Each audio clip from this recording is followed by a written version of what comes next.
أعوذ بالله من الشيطان الرجيم. بسم الله الرحمن الرحيم. الحمد لله الذي هدانا لهذا وما كنا لنهتدي لولا أن هدانا الله. والصلاة والسلام على أشرف الأنبياء والمرسلين نبينا محمد وعلى آله وأصحابه أجمعين. أما بعد. السلام عليكم warahmatullahi wabarakatuh. Nagpakupkup tayo sa Allah subhanahu wa ta'ala laban sa isinumpang Satanas. Nagpasalamat tayo sa Allah na siyang naggabay sa atin, na hindi tayo nagabayan kung hindi niya tayo ginabayan, at tayo'y nagpugay sa Propeta Muhammad. Sumakanya nawa ang kapayapaan at pagpapala ng Allah. Mga kapatid sa pananampalataya, na ating matalakay ang kagandahan ng Surah At-Takatur. Ang Surah At-Takatur ay kabilang sa mga Makkiya na mga kabanata. Sinabi ng Allah sa banal na Quran, Alhaakumut takatur, inilibang kayo ng pagpaparami. Hatta zurtumul maqabir, hanggang sa dumalaw kayo sa mga libingan. Kalla sawfa ta'lamun, hindi dahil malalaman rin ninyo. Summa kalla sawfa ta'lamun, at pagkatapos hindi dahil malalaman rin ninyo. Kalla law ta'lamuna ilmal yakin, hindi kung nalalaman lamang ninyo ng may katiyakan sa kaalaman. La tarawunnal jahim, talagang makikita niyo ang impyerno. Thumma latarawunnaha aynal yakin, at pagkatapos talagang makikita ninyo ito nang may katiyakan sa mata. Thumma latus'alunna yawma idin anin naim, at pagkatapos tatanungin talaga kayo sa araw na iyon hingil sa biyaya. Mga kapatid sa pananampalatayang Islam, na salita ng Allah subhanahu wa ta'ala, na kung saan ang kabanata at takatur, ang pagpaparami, alhaakumut takatur, inilibang kayo ng pagpaparami dahil naging abala sa pagmamahal ng mundo kaysa kabilang buhay hanggang dumating ang kamatayan. Abala sa mundo dahil sa paglayo sa Allah, dumami ang gawaing hindi kinalulugod ni Allah. Naging abala sa mundo na kung saan sinabi ng Allah sa banal na Quran, وَمَا الْحَيَاةُ الدُّنْيَا إِلَّا لَعِبٌ وَلَهُ وَدَارُ الْآخِرَةُ خَيْرٌ لِلَّذِينَ يَتَّقُونَ أَفَلَا تَعْقِلُونَ. Sinabi ng Allah, at ang buhay sa mundo ay hindi kundi isang laro at libangan, at tunay na ang kabilang buhay ay mas mainam para sa mga yaong natatakot. Kaya bakit ayaw ninyong unawain? Minsan, lumaki ang responsibilidad sa mga anak at negosyo. Responsibilidad na ating pinapasan na kung saan na gusto nating matugunan.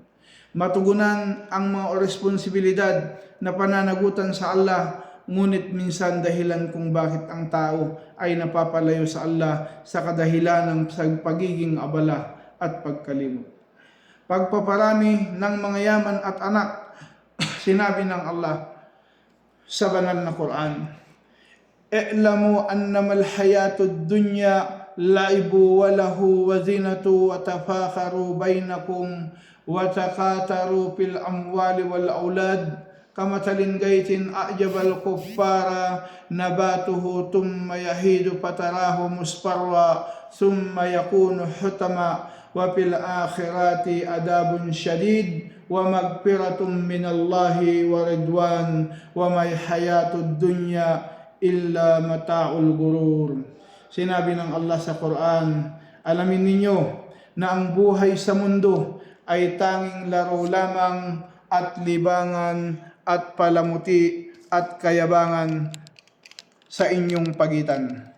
At pagpaparami ng mga ari-arian at mga anak, kagaya ng isang ulan na pinamangha ang mga mambubukid sa kanilang mga taniman, at pagkaraan ay natuyo at saka makikita mo itong naninilaw.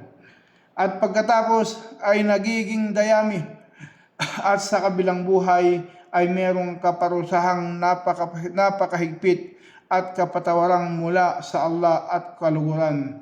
Ano ba naman ang buhay sa mundo kundi isang kagalakang kahibangan? Kahibangan na kung saan ang tao ay nakakalimot dahil sa kanilang kahibangan, mga kapatid sa pananampalataya, dahil kailangan kumita at kinalimutan ang Diyos at kanyang relihiyon. Dahil sa pera, dahil sa makamundong bagay, kung bakit tayo napalayo sa Allah, kung bakit tayo nakalimot sa Allah. Paliwanag ng pagpaparami na inulat ni Zaid bin Aslam na ayon sa kanyang ama na sinabi ng mensahero ng Allah subhanahu wa ta'ala, alhaakumut takatur, inilibang kayo ng pagpaparami ay tungkol ito sa pagsunod. Anitta, hatta zurtumul makabir, hatta ya'tikumul maut. Inilibang kayo ng pagpaparami ay tungkol sa pagsunod hanggang dumalaw kayo sa mga libingan, hanggang dumating sa inyo ang kamatayan, na banggit ni Ibn Kathir, at ang hadith ay mahina. Ganun talaga ang mundo, na kung saan makita natin na inulat ni Mutarrif na sinabi ng kanyang ama, dumating ako sa propeta sallallahu alaihi wasallam habang siya'y nagbabasa. Inilibang kayo ng pagpaparami.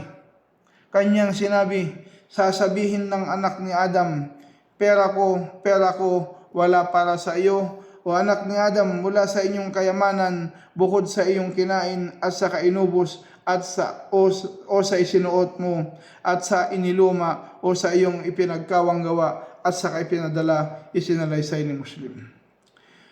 Mga kapatid sa pananampalataya na kailangan maglaan sa kabilang buhay, na kung saan ang nabanggit sa hadith na kung saan ito lamang ang iyong pag-aari.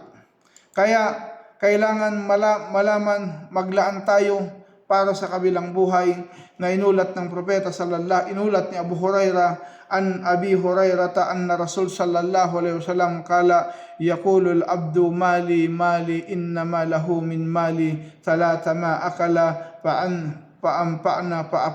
fa'apna wa labisa fa'abla aw a'ta paktana wa ma siwa dalik fahuwa dahibun wa tarikuhu linnas. Rawahu Muslim. Sinabi ng propeta, sasabihin ng isang alipin, inulat ni Abu Hurairah, sinabi ng propeta sallallahu alaihi wasallam, sasabihin ng isang alipin, ang aking pera, ang tanging para sa kanya mula sa kanyang kayamanan ay tatlo. Ang anumang kinain niya, at sa kainubos o sinuot o sa kainiluma o ibinigay at sa kanakalaan sa kabilang buhay at bukod pa doon ay alis at mapaiwan para sa mga tao, isinalaysay ni Muslim. Na ito lang ang pag-aari ng tao na kung saan sa kanyang pinaghirapan. Kaya mga kapatid sa pananampalataya, ang pinaglaanan natin ng oras, pinagsikapan natin, kailangan maglaan tayo para sa kabilang buhay. Dahil gawa lang ang mananatili. Inulat ni Anas bin Malik radhiyallahu anhu an Anas bin Malik yaqul qala Rasul sallallahu alaihi wasallam yatba'ul mayyita talata ahluhu wa maluhu fayarjul isnain wa yabqa wahida. Sinabi ng propeta sallallahu alaihi wasallam, sasama sa libingan ng tao ay ang tatlo, pamilya niya, kayamanan niya at yung kanyang gawa. Aalis ang isa, aalis ang dalawa, at maiiwan ang kanyang gawa. Sa isang hadith na kung saan inulat ni Anas bin Malik radhiyallahu anhu an Anas bin Malik yaqulu qala Rasul sallallahu alaihi wasallam yatba'ul mayyita thalatha fayarjil isnain wa yabqa wahida ma'ahu wahidun yatba'uhu ahluhu wa maluhu wa amaluhu fayarji'u ahluhu wa maluhu wa yabqa amaluhu. Rawahul Bukhari wa Muslim. Inulat ni Anas bin Malik radhiyallahu anhu na sinabi ng propeta sallallahu alaihi wasallam, susunod sa patay ang tatlo at sa kababalik ang dalawa at matitira kasama niya ang isa, susundan siya ng kanyang pamilya at yaman at gawa, at sa kababalik ang kanyang pamilya at yaman at matitira ang kanyang gawa. Isinalaysay ni Bukhari at Muslim. Kaya dito mga kapatid, sa panampalataya na pag inamin natin ang gawa para sa kabilang buhay, kalugdan tayo ng Allah subhanahu wa ta'ala at patawarin tayo ng Allah subhanahu wa ta'ala. Ang buhay ay may hangganan. Na sinabi ng propeta sallallahu alaihi wasallam na inulat ni Anas bin Malik radhiyallahu anhu, yahramu ibnu Adam wa tasibu minhu isnain, al-hirsu ala mali wa hirsu ala al-umri.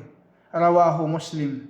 Inulat ni Anas bin Malik radhiyallahu anhu na sinabi ng propeta sallallahu alaihi wasallam, ang anak ni Adam ay tumatanda at bumabata sa kanya ang dalawa, ang pagkamasigasig sa pera at pagmakamasigasig sa buhay. Isinalaysay ni Muslim.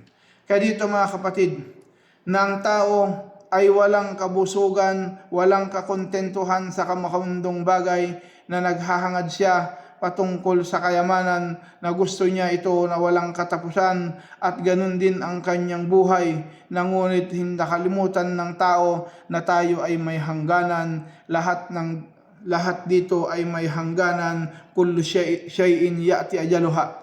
Lahat ng bagay ay mayroong hangganan, nakasali ang ating mga buhay. Kaya pag inamin natin ang ating mga gawa, ang pera ay hindi pinapasok sa puso.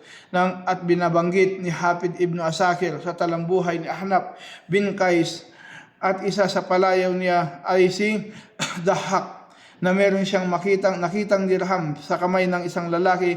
Kaya kanyang sinabi, kaninong dirham yan? Sinabi ng lalaki, akin po. Sinabi niya, ang tanging para sa iyo ay kapag iginugol mo ito para sa gantimpala o paghahangad ng pasalamat. At pagkatapos tumula si Ahnaf na galing sa manunula, ikaw ay para sa pera kapag hinawakan mo. Kaya kapag ito ay yung ginugol, kung gayon ay pera, kung gayon ang pera ay para sa iyo.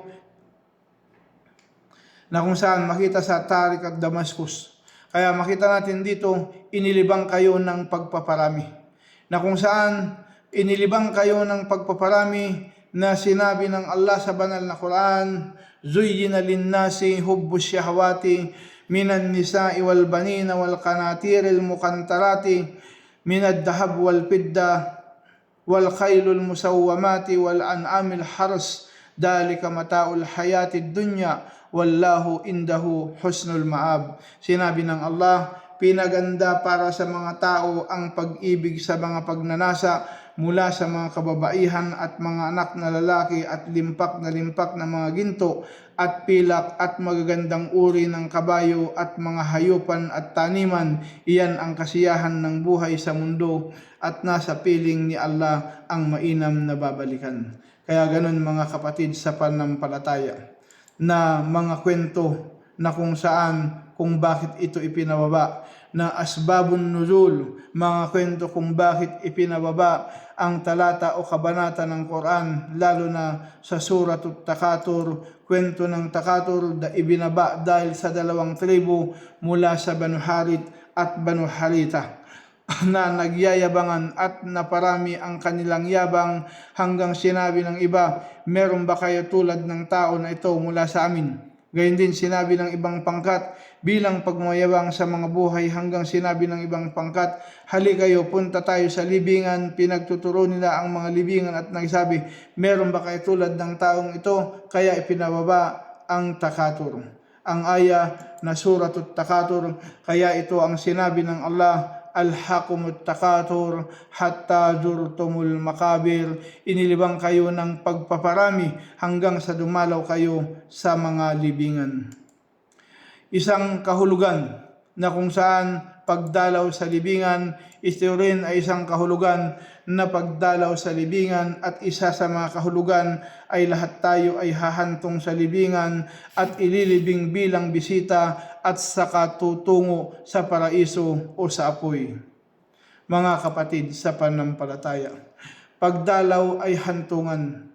na inulat ni Ibn Abbas radiyallahu anhu na pumasok ang mensahero ng Allah subhanahu wa ta'ala sa Sabado na Arabo upang siya ay kanyang bibisitahin, at saka nagsabi, walang problema, kadalisayan sa kagustuhan ni Allah. Sinabi ng lalaki, kadalisayan bagkus ito ay isang lagnat na kumukulo sa matandang lalaki upang ipapadalaw na siya sa mga libingan. Sinabi ng propeta sallallahu alaihi wasallam, kung gayon ay gayon nga isinalaysay ni Bukhari.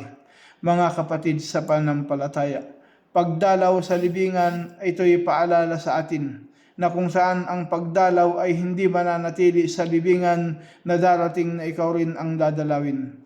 Kaya mga kapatid sa pananampalataya, inulat ni Maimun bin Mihram na dati umupo ako sa tabi ni Omar bin Khattab, Omar bin Abdul Aziz, at saka nagbasa, Alhaakumut takatur hatta zurtumul makabir, inilibang kayo ng pagpaparami hanggang sa dumalaw kayo sa mga libingan. Kaya nananatili siya ng kaunti at saka nagsabi, O Maimun, hindi ko nakikita ang mga libingan kundi pagdalaw, at kailangan talaga sa dumadalaw na babalik sa kanyang tirahan, binanggit ni Ibn Kathir sa kanyang tafsir. Kaya pagpapatunay, mga kapatid sa pananampalataya, na ikaw ang dumadalaw, sa susunod ikaw naman ang dadalawin. Kaya paghandaan ang iyong tahanan na kanilang dadalawin, paghandaan sa pamagitan ng mga gawaing pagsamba, pagsunod sa Allah subhanahu wa ta'ala, hindi dahil nalalaman rin ninyo, at pagkatapos hindi dahil na malalaman rin ninyo, para sa mga mananampalataya at sa mga mapagtakwil ang tinutukoy sa talata. Malalaman kung ano ang kalagayan sa libingan, masusubukan ng bawat isa, tatamasain ng bawat isa ang hantungan. Kaya pagbutihin natin ang ating gawa, mga kapatid sa pananampalataya, paraiso o ang apoy. Kaya mga kapatid, katiyakan sa kaalaman, ilmal yakin, sinabi ng Allah, hindi kung nalalaman lamang ninyo ng may katiyakan sa kaalaman, itinuro ng Allah ang lahat ng mga mangyayari sa sino mang gumawa ng mabuti o masama upang maging pagsubok. Mga kapatid sa pananampalataya, kaalaman ng Allah ay naging patnubay, na kung saan sinabi ng Allah sa Quran, Qul nahbitu minha jami'an fa imma ya'tiyannakum minni huda faman tabi'a huda fala khawfun 'alaihim wala hum yahzanun. Sinabi ng Allah sa Quran, aming sinabi, magsisibaba kayong lahat dito, at talagang merong darating sa inyo na patnubay mula sa akin, kaya ang sino mang sumunod sa aking patnubay, kung gayon ay wala silang kakatakutan at hindi sila malulungkot. Maraming ipinadala ang Allah na kaalaman para makatiyak, gabay na panghawakan ng alipin ng Allah subhanahu wa ta'ala.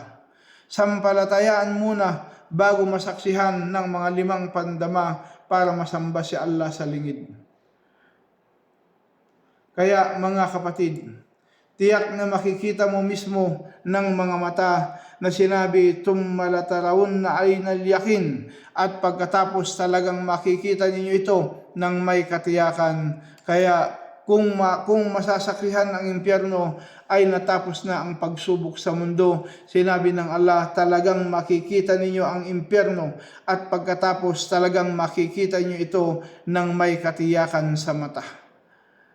Masasaksihan ang kadakilaan ng apoy at mga nakakasindak na tanawin ng mga taong sumuway sa Allah, mga taong naging lihis, hindi sumunod sa Allah, nagtambal sa Allah subhanahu wa ta'ala. Kaya pananagutin ang lahat patungkol sa mga biyaya na nakamtan, mga tinamasa, mga pagpapala ng Allah. Thumma latus'alunna yawma idin anin naim, at pagkatapos tatanungin talaga kayo sa araw na iyon hingil sa biyaya. Biyaya na pinagkaloob ng Allah, mga pagpapala ng Allah, dahil tatanungin ito na inulat ni Ibn Abbas radiyallahu anhu na sinabi ng mensahero ng Allah sa lalaki habang kanyang pinapangaralan ito, pakinabangan mo ang 5 bago ang paang 5 ang kabataan mo bago ang iyong katandaan, at ang kalusugan mo bago ang iyong karamdaman, at ang kayamanan mo bago pa ang iyong kahirapan, at ang bakanting oras mo bago pa ang iyong trabaho, at ang buhay mo bago pa ang iyong kamatayan, isinalaysay ni Hakim at itinama ni Albani. Biyaya ay huwag sayangin. Pagpapala ng Allah na kung saan pagpapasalamat sa Allah subhanahu wa ta'ala sa mga biyaya na kanyang ipinagkaloob sa atin. Inulat ni Ibn Abbas radiyallahu anhu na sinabi ng mensahero ng Allah subhanahu wa ta'ala, ni'matan magbunun pihima katirun minan nas as-sihha wal parag. Dalawang biyaya na kung saan inaaksaya ng karamihan ng mga tao ang kalusugan at bakanting oras, isinalaysay ni Bukhari. Kaya mga kapatid sa pananampalataya, mga bakanting oras natin ay igugol natin sa pag-alala sa Allah, paggawa ng kabutihan. Kaya kwento sa panahon ng propeta sallallahu alaihi wasallam, ayon kay Ibn Abbas radiyallahu anhu na kanyang sinabi, umalis si Abu Bakar radiyallahu anhu tanghaling tapat, at saka nabalitaan iyon ni Omar radiyallahu anhu, kaya't siya lumabas nang nandoon si Abu Bakar at kanyang sinabi, O Abu Bakar, anong nagpalabas sa iyo sa oras na ito? Sinabi niya, sumpa kay Allah, wala akong mahanap para sa aking tiyan at sa tindi ng gutom. Sinabi niya, ako rin, sumpa sa Allah, walang nagpalabas sa akin bukod noon. Kaya habang sila ay nasa ganitong kalagayan, lumabas ang propeta sallallahu alaihi wasallam sa kanilang dalawa. Kaya kanyang sinabi, ano ang nagpalabas sa inyong dalawa sa oras na ito? Kanilang sinabi, nagpalabas sa amin sumpaman kay Allah ay wala kaming mahanap para sa aming mga tiyan sa tindi ng gutom. Kanyang sinabi, sumpaman na ang aking sarili ay nasa kanyang kamay. Walang nagpalabas sa akin bukod rito, kaya tumayo kayong dalawa. Kaya tumayo sila at sa tumungo hanggang sa nakarating sa pintuan ni Ayub al-Ansari radiyallahu anhu. Dati si Ayub ay merong iniimbak para sa mensahero ng Allah subhanahu wa ta'ala na pagkain, kaya gatas. Kaya't nahuli siya sa araw na yon, at saka hindi dumating sa oras at pinakain niya ang kanyang pamilya. At pumunta sa kanyang mga puno ng datilis upang magtrabaho. Nang dumating sila sa pintuan ni Ayub al-Ansari, lumabas ang babae at saka nagsabi, maligayang pagdating sa mensahero ng Allah at sa kanyang mga kasama. Kaya kanyang sinabi sa kanya, nasaan na si Abu Ayub? Sinabi niya, o propeta ng Allah, darating siya sa iyo sa oras. Kaya bumalik ang mensahero ng Allah at saka natanaw siya ni Ayub habang gumagawa sa kanyang mga datilis. Kaya dumating siya na nagmamadali hanggang sa nakilala niya ang mensahero ng Allah at saka nagsabi, maligayang pagdating sa propeta ng Allah at sa kanyang mga kasama, at nagsabi, o mensahero ng Allah, hindi sa oras na ito ikaw ay dumating sa akin, kaya inulit ko ito sa kanya. Pagkaraan ni nagtungo siya sa buwig ng datilis at sa kanyang pinutol. Kaya sinabi ng mensahero ng Allah sa kanya, ano ang nais mo diyan? Nagsabi, o mensahero ng Allah, gusto mo bang kumain mula sa mga sariwang datilis, mapakla at hinog, at talagang kakatay ako para sa inyo, para kasama diyan? Siya ay nagsabi, kung ikaw ay magpakatay ay huwag kumatay ng nagpapasuso. Kaya't kumuha siya ng anak na babaeng kambing o isang lalaki at saka kinatay at sinabi sa kanyang asawa, magmasa ka ng harina at ako ang magluluto sapagkat mas alam mo ang tinapay. Kaya kinuha niya ang kalahati ng kambing at saka inuluto at inihaw ang kalahati, at nang naluto ang pagkain, inilagay ito sa harap ng mensahero ng Allah subhanahu wa ta'ala sa kanyang mga kasama. Kaya't kumuha ang mensahero ng Allah sallallahu alaihi wasallam mula sa kambing at inilagay sa tinapay at nagsabi, o Abu Ayub, iabot mo rin ito kay Fatima dahil hindi pa siya nakakain ng ganito sa loob ng ilang mga araw. Nang sila ay kumain at nabusog, sinabi ng propeta sallallahu alaihi wasallam, tinapay at karne at di hinog datilis at hinog at napaluha ang kanyang mata. Napaluha ang propeta sallallahu alaihi wasallam pagkatapos sinabi niya, katotohanan ito ang kasaganahan na itatanong sa inyo sa araw ng pagbangon. Kaya nagtakbir ang kanyang mga kasamahan. Kaya sinabi ng mensahero ng Allah subhanahu wa ta'ala, kung nakatamo kayo ng ganito, ay nahampas ninyo ang inyong mga kamay, inyong sabihin sa ngalan ng Allah at pagpapala ng Allah. At kapag kayo nabusog, at inyong sabihin papuri kay Allah ang yaong nagpapasug sa amin at nagpainom at nagbiyaya at nag-ayos, kung gayon ito ay talagang kasapatan para rito. At ang mensahero ng Allah subhanahu wa ta'ala noon ay walang pumupunta sa kanya mula sa sinuman na may nagawang kabutihan, maliban na nais niya itong gantimpalaan. Kaya sinabi niya kay Ayub, pumunta ka sa amin bukas, ngunit hindi niya ito narinig. At pagkaraan ay sinabi ni Umar sa kanya, ang mensahero ng Allah subhanahu wa ta'ala ay nag-utos sa iyo na puntahan mo siya. Kaya nang dumating sa kanya ay binigyan siya ng batang alipin. Sinabi niya, o Abu Ayub, payuhan mo siya ng maganda sapagkat wala kaming nakita maliban sa kabutihan habang naririto pa siya sa amin. Nang dalhin siya kay Ayub, sinabi niya, wala akong mahanap para sa payo ng mensahero ng Allah na mas mabuti kaysa palalayain ko ito. Kaya't kanyang pinalaya, inasal, ay sinalaysay ni Tabarani. Lahat ng biyaya ng Allah ay itatanong.